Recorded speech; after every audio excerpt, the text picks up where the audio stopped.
Kalau anak generasi alfa itu pasti sebagai media pembelajaran gitu.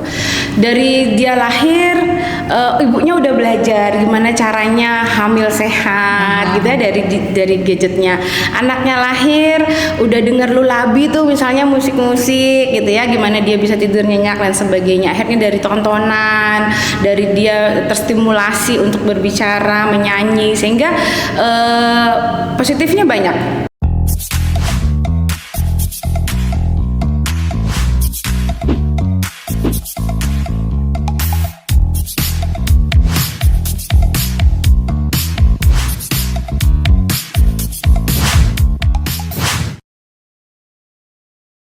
Assalamualaikum warahmatullahi wabarakatuh. Kita kembali di ruang podcast Pemberdayaan Perempuan dan Perlindungan Anak Kabupaten Mamuju Provinsi Sulawesi Barat.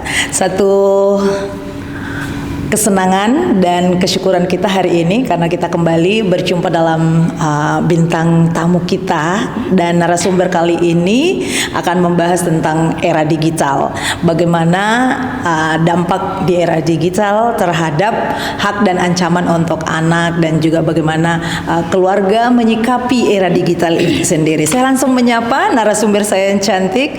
Assalamualaikum warahmatullahi wabarakatuh dan selamat siang Ibu Vera. Waalaikumsalam warahmatullahi wabarakatuh. Sehat. Alhamdulillah. Kita bertemu lagi tapi dalam ruang podcast. Iya. Dan ini Ibu Vera tidak asing untuk menjadi pembicara di mana-mana, baik di seminar maupun di podcast. Makanya Pemberdayaan Perempuan Kabupaten Mamuju sangat bersyukur sekali bisa meluangkan waktu beliau untuk ada di ruang podcast. Kalau kita berbicara masalah teknologi, memang untuk ke depan tahun ini dan ke depannya memang pergeseran mulai kita lihat bahwa zamannya sudah ada teknologi.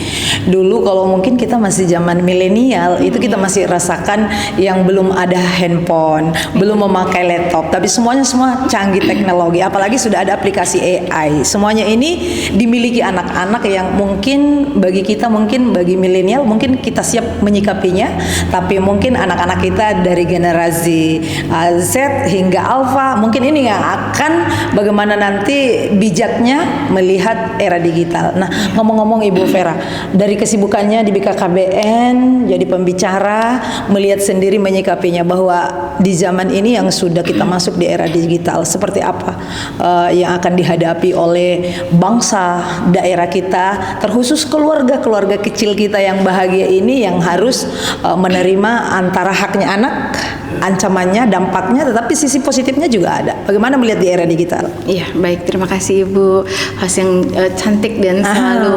membangkitkan semangat gitu. Ya, kalau kita membahas era digital, kita mau tidak mau, suka tidak suka, memang kita harus menerima bahwa dunia itu berubah gitu ya. Perubahannya seperti apa? Kalau mungkin era kita ya Bu, atau mungkin era milenial gitu, istilahnya mungkin masih menyurat secara konvensional. Sekarang anak-anak udah bisa kirim voice note gitu ya. Yang mungkin kita masih nongkrong di perpustakaan gitu ya. Dulu anak-anak, sekarang tinggal AI aja udah ke jawabannya, tinggal foto aja udah keluar semua jawabannya. Jadi perubahan itulah yang orang tua kita harus beradaptasi, bahwa kita tidak boleh anti terhadap perubahan itu, dan memang anak-anak kita sudah masuk di dunia yang semuanya serba digital, sehingga kalau sebutannya tadi generasi alfa gitu ya, adalah generasi yang saat ini menguasai gitu ya, di era digital. Itu adalah generasi sebenarnya yang paling terdidik gitu. Kenapa dikatakan generasi alfa adalah generasi yang paling terdidik di era digital? Karena dia sejak dikandungkan oleh ibunya, dia udah terpapar oleh media sosial, informasi, teknologi dan gadget gitu. Jadi yang dimaksud dengan era digital kembali lagi adalah perubahan-perubahan yang terjadi gitu, yang awalnya konvensional menjadi lebih digital, dan orang tua tidak boleh anti, tetapi bagaimana menyikapi anak-anak ini hidup berdamai atau berteman, bersahabat dengan dunia digital. Sisi positifnya untuk anak-anak sebenarnya banyak membantu. Banyak sekali Bu. Banyak sekali. Banyak, iya. Jadi gadget atau istilahnya dunia digital bagi anak tuh seperti dua sisi mata uang gitu, positif dan negatif. Tidak bisa mana yang harus dipisah-pisah, tidak. Ini satu kesatuan gini. Tapi apakah sisi positifnya ini bisa kita manfaatkan sebanyak-banyaknya dan meminimalisir kekurangannya itu di tangan orang tua dan dibantu oleh pemegang kebijakan gitu ya. Salah satunya ya ini Dinas Perlindungan Anak membuat acara ini untuk memberikan edukasi kepada orang tua. Kembali misalnya apa sih dampak positifnya dari gadget atau dunia digital gitu ya. Kalau anak generasi alfa itu pasti sebagai media pembelajaran gitu. Dari dia lahir ibunya udah belajar gimana caranya hamil sehat gitu ya dari gadgetnya. Anaknya lahir udah denger lulabi tuh misalnya musik-musik gitu ya, gimana dia bisa tidur nyenyak dan sebagainya. Akhirnya dari tontonan, dari dia terstimulasi untuk berbicara, menyanyi, sehingga positifnya banyak. Media belajar menjadikan anak kreatif, menjadikan anak ekspresif, kemudian juga menjadi hiburan ya, hiburan buat anak. Jadi menstimulasi perkembangan anak dari segala aspek. Jadi misalnya aspek motorik, dia melihat tontonan misalnya bernyanyi, bergerak, dia ikut joget, itu kan juga stimulasi gerak motoriknya, kognitifnya, afektifnya. Jadi sebenarnya kalau kita melihat sisi positifnya banyak, Bu. Banyak ya. Itu hak anak untuk mendapatkan informasi teknologi dari era digital ini, itu memang sangat besar untuk kita berikan peluang. Bagaimana menyikapinya dengan saat ini, karena dilihat ada sisi negatifnya juga, dampak dari penggunaan media sosial yang berlebihan. Tapi dari sisi lain, sekarang pemerintah karena melihat dampaknya begitu banyak, ada dari segi mungkin judi online, macam-macam yang jadi dampak negatif, sehingga terbitlah sebuah regulasi yang membatasi anak di bawah umur 16 tahun ya kalau nggak salah ya. Itu tidak boleh menggunakan lagi media sosial, akun. Gimana melihat dari sisi positif negatifnya dengan dikeluarkannya regulasi? Oke, baik. Tadi menyangkut masalah sisi positifnya itu dari anak dan usia sekolah gitu ya. Kalau usia remaja mungkin dunia digital itu membangkitkan mereka untuk lebih kreatif dan memperluas wawasan mereka gitu dalam bersosial. Nah, kalau negatifnya tahapan perkembangannya jika tidak sesuai itu juga akan mengalami gangguan. Nah, ditambah lagi dengan misalnya dengan gadget. Jadi misalnya gini, Bu. Jadi kalau di usia anak gitu ya, kebanyakan faktor gadget yang berlebihan itu speech delay. Itu keterlambatan bicara. Karena anak terbiasa menonton secara pasif. Jadi dia hanya menonton tapi tidak ada pihak yang meminta dia untuk merespon, misalnya ngajak bicara, mempertanyakan apa yang dia tonton. Jadi dia hanya nonton secara pasif. Akhirnya anak-anak banyak mengalami yang namanya speech delay atau keterlambatan. Kemudian gangguan perilaku. Jadi menurut teori Bandura di dalam ilmu psikologi itu bahwa anak itu berperilaku seperti apa yang dia lihat gitu. Jadi misalnya kalau dia melihat tindakan banyak kekerasan gitu ya, dia akan melakukan hal yang sama. Dia melihat dengan perkataan yang tidak baik, dia akan tiba-tiba nyeplos gitu kalimat yang tidak baik juga gitu. Nah, kemudian kalau di kalangan yang menuju remaja, yang banyak adalah mohon maaf kasus pornografi. Ya, tontonan pornografi. Kemudian LGBTQ+. Kita tidak akan membahas terlalu banyak soal itu. Kemudian bahas masalah agresivitas pada remaja. Kemudian kita bahas cyberbullying, termasuk attitude-nya juga. Ya, radikalisme. Jadi kemudian dampak pada anak lainnya misalnya dari short video tuh, Bu. Itu juga anak-anak bisa mengalami yang namanya tantrum berkepanjangan gitu. Jadi itulah mungkin regulasi ini sangat penting juga dikeluarkan pemerintah. Namun dari regulasi itu sebenarnya sisi mana keluarga untuk bisa mendampingi anak agar ini lebih terarah, lebih bijaksana menggunakan media untuk misalnya handphone atau menggunakan akun-akun yang bisa digunakan diakses oleh anak-anak, apalagi aplikasi-aplikasi AI yang begitu canggih sekarang. Iya, memang meskipun ada kalimat yang mengatakan bahwa ujung tombaknya ada di keluarga, fondasinya itu ada di keluarga gitu, tapi tetap harus dengan bantuan dari pemerintah gitu. Kalau semuanya ditanggung keluarga, mungkin kita kurang kuat nih untuk menghalangi begitu banyak ancaman digital bagi anak dan remaja. Tetapi sebagai orang tua gitu ya, tetap harus membentengi diri bahwa sehebat apapun negara ini melindungi pun orang tua juga harus bertanggung jawab dan harus tahu anak itu apakah sudah bertanggung jawab untuk menggunakan media sosialnya, sehingga saling bahu membahu gitu ya Bu ya, untuk mengatasi yang namanya dampak negatif era digital. Tapi yang paling harus dipahami orang tua adalah bagaimana melihat kesiapan si anak. Jadi kalau menurut WHO atau Ikatan Dokter Anak Indonesia ada batasan usia penggunaan gadget. Jadi 0 sampai 2 tahun itu nggak boleh sama sekali gadget. 2 sampai 5 tahun itu dibatasi sekitar sehari 2 jam. Di atasnya 4 jam gitu ya. Selebihnya remaja, orang tua harus tahu dulu apakah anak saya bertanggung jawab atau tidak menggunakan handphonenya. Nah, itu kesiapan dari orang tua. Kemudian apalagi yang harus dilakukan orang tua adalah komunikasi dengan anak gitu ya, mana yang boleh ditonton, mana yang tidak. Kemudian pada saat kalau mungkin usia anak supaya mencegah delay, orang tuanya harus aktif. Jadi pada saat nemenin anak nonton tuh ditemenin atau paling tidak ditanya nonton apa sih Nak, apa yang menarik sih Nak gitu. Nah, kalau remaja harus lebih ekstra lagi, orang tua harus pinter nih ngeblokir situs-situs tontonan, harus nge-tracking history tontonannya anak. Kemudian juga diberi edukasi tentang pendidikan bukan hanya sekedar pendidikan seks, tapi juga pendidikan bagaimana bermedia sosial dengan bijak. Gitu. Itu tadi bagaimana kita keluarga ya bijaksana melihat itu sehingga anak kita ini bisa terlindungi dari paparan media sosial yang mungkin ancamannya yang sudah tadi dijelaskan. Tapi yang bagian yang menurut anak-anak nih, kalau kita terlalu dibatasi juga, mungkin anak-anak ada sisi emosionalnya itu yang mau menghadapinya itu gimana cara orang tua gitu kan mengajak anak-anaknya untuk bisa berdamai, bahwa bisa menerima bahwa ini ada negatif dan positifnya. Positifnya bisa mungkin menambah kecerdasan anak, membantu ibu-ibu. Banyak sih anak-anak kadang juga kalau menggunakan media sosial yang tadinya baru belajar membaca langsung membaca itu belajarnya dari handphone. Banyak juga yang dirasakan manfaatnya, tapi sisi negatifnya ini yang lebih banyak yang sekarang karena tidak bijaksana menggunakan, tidak ada pengawasan. Nah, menurut Ibu Vera ya, kira-kira dampak-dampak negatif itu untuk ke psikis mental anak itu seperti apa? Oke, baik.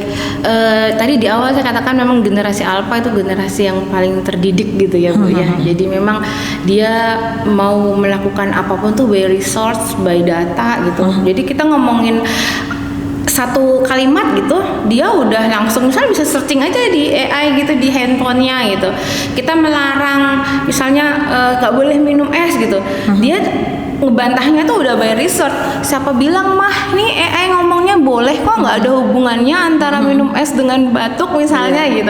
Jadi sebegitu hebatnya generasi alpha, sehingga apa yang harus dilakukan orang tua ya harus membekali diri juga gitu ya, bahwa kalau mau memberikan edukasi atau memberikan batasan kepada anak-anak generasi alpha juga harus by research juga. Paling tidak kita ngomongnya bukan kayak orang tua kita dulu, nggak boleh, pokoknya nggak boleh ya nggak boleh gitu. Nah, kalau anak generasi alpha itu udah harus by research. Jadi misalnya kamu kalau nontonnya terlalu lama gitu ya, nanti fokusmu berkurang. Terus kalau nontonmu misalnya nonton si kekerasan, nanti kamu ngikut. Jadi kalimatnya nanti gini. Jadi lebih yang dia terima tuh dengan secara logika gitu. Dan harus dengan jelas dan alasan. Itu luar biasanya generasi alpha sih Bu. Gitu ya. Untuk yang ada di rumah yang menyaksikan podcast kita di siang hari ini, dari positif negatifnya ini ada harapan yang pasti kita harapkan bahwa kita bekali, kita bentengi keluarga kita. Harapan Ibu Vera kepada semua yang nonton podcast Pemberdayaan Perempuan dan Perlindungan Anak Kabupaten Mamuju. Iya, terima kasih. Harapannya yang jelas kita tidak boleh merasa bahwa gadget itu ancaman sehingga kita terlalu membatasi, kemudian kita antipati, akhirnya parno terhadap gadget di tangan anak gitu ya. Tapi yang harus kita lakukan adalah membekali diri sebagai orang tua dan keluarga itu menjadi benteng pertama gitu. Bukan berarti kita ini tidak boleh, tetapi bagaimana caranya anak-anak berdamai, tetapi kendali tetap ada di tangan orang tua sehingga gadget itu bisa memberikan dampak positif, tidak memberikan banyak ancaman. Dan khususnya tetap menjaga komunikasi sih Bu. Tadi menyangkut dengan pertanyaan sebelumnya ya, bahwa gimana caranya supaya anak tidak merasa dibatasi, itu sebenarnya adalah komunikasi. Sehingga orang tua tuh selain membahas masalah teknik kontrol dalam media sosial, tapi orang tua juga harus membekali diri banyak belajar gimana caranya berkomunikasi dengan anak gitu. Apalagi berkomunikasi dengan anak generasi alfa itu sangat berbeda seperti orang tua kita berkomunikasi dengan kita di zaman anak milenial gitu. Akan sangat berbeda, sehingga saya harapkan orang tua banyak belajar terkait parenting. Tetapi jangan khawatir, belajar parenting itu bukan berarti menjadi si ahli parenting tiba-tiba langsung kita menjadi paling hebat merawat anak gitu, tidak. Tapi sebenarnya belajar parenting itu membuat kita mengurangi stres dalam membersamai anak, karena setiap fase pasti ada masa yang berbeda-beda gitu. Terakhir nih sebelum kita closing, sebenarnya apa yang paling mendasar dilihat Ibu Vera dari sisi negatif HP itu dapat mempengaruhi tingkat kekerasan mental anak? Apa yang dilihat dari Ibu Vera sendiri sisi negatifnya itu? Oke, baik, kalau kita bahas masalah tentang emosi dan mental anak gitu ya Bu, banyak hal yang dapat dari dua sisi, misalnya pelaku dan korban. Misalnya ini pelaku, kalau media sosial itu memapar konten-konten misalnya pornografi, jadi akhirnya anak itu terstimulasi untuk konsumsi pornografi, di mana mempengaruhi sistem kerja otak ya, karena otak ada manusia itu matang di usia 25 tahun. Jadi di depan sini ada lobus frontal gitu ya. Jadi kalau terpapar pornografi dia akan menciut. Nah, sedangkan di dalam otak ini neuroscientific ya Bu ya. Jadi bukan kata saya tapi kata ahli saraf gitu ya. Jadi lobus frontal itu kalau mengecil itu, sedangkan ini tempatnya akal budi, moral baik dan tidaknya gitu. Nah, ini kalau ini mengecil, anak-anak tuh akan menjadi pecandu pornografi yang akal budinya tidak ada, pengambil keputusannya tidak ada gitu ya, akhirnya dia menjadi pelaku. Nah, kalau di sisi korban, sebenarnya mereka juga korban sih Bu, tapi mereka akhirnya menjadi pelaku. Ujung-ujungnya adalah kekerasan, khususnya adalah seksual gitu. Menyangkut masalah dampak emosional pada anak akibat dari mungkin kecanduan gadget gitu ya Bu, yang banyak disoroti pada saat ini atau yang lagi tren saat ini kan video pendek ya Bu. Nah, itu video pendek itu membuat anak-anak tuh menjadi, bahasa kerennya tuh generasi stroberi gitu. Nah, generasi stroberi gitu yang lembek gitu. Jadi dikit-dikit marah, dikit-dikit tantrum gitu kan. Tetapi saya melihatnya stroberi itu manis, ya kan? Meskipun lembek tapi dia manis. Sehingga anak-anak alfa yang disebut generasi lembek ini sebenarnya dia manis, dalam arti dia bisa menjadi yang buah yang sangat manis, anak yang sangat hebat jika gadget itu digunakan dengan baik gitu. Jadi kondisi mental, emosi akibat tontonan video pendek itu sangat nyata, sehingga orang tua juga harus membatasi tontonan-tontonan khususnya video pendek Bu. Terus saya sangat tidak menyarankan sebenarnya anak-anak tuh nonton video pendek. Baik, untuk sisi ruang podcastnya di akhir perjumpaan kita ini, mungkin ada kalimat pesan yang bisa mungkin dipetik dan bisa mungkin menjadi pedoman, atau mungkin bisa juga menjadi pegangan keluarga atau ibu-ibu yang lagi resah melihat pertumbuhan anaknya yang dipengaruhi oleh media sosial. Pesan terakhirnya untuk Ibu Vera kepada ruang podcast ini? Ya, baik, yang sebagai quotes of the day gitu ya, atau kalimat sebagai penutup hari ini saya sampaikan kepada para penonton khususnya ibu-ibu gitu ya, bahwa era digital itu bukan hal yang menakutkan. Era digital kaitannya dengan teknologi. Jadi teknologi itu bukan hanya alat, tetapi bagaimana cara kita memanfaatkannya sehingga itu menentukan masa depan anak-anak kita, dan itu tentunya menentukan masa depan negara kita. Terima kasih. Terima kasih Ibu Vera. Closing yang sangat membuat kita bisa menyimak langsung. Semoga bahwa semua yang pengguna saat ini untuk teknologi yang sudah melihat dari kecanggihan teknologi, bukan hanya untuk generasi Alpha, generasi Z, tapi sekarang ini kan teknologi mempengaruhi semua sendi-sendi kehidupan kita. Apalagi kita bisa melihat kecanggihan teknologi itu dilihat dari perang yang sekarang berlangsung. Semoga ini juga bisa berakhir dan membuat kita bahwa era digital ini bukan menjadi ancaman besar untuk pertumbuhan anak-anak kita, tetapi menjadikan bagian justru untuk bisa menjadi edukasi baik untuk keluarga dan anak-anak bagaimana kita meraih masa depan ke depannya. Baik, terima kasih Ibu Vera. Sama-sama. Demikian podcast kali ini. Selamat siang. Assalamualaikum warahmatullahi wabarakatuh. Waalaikumsalam.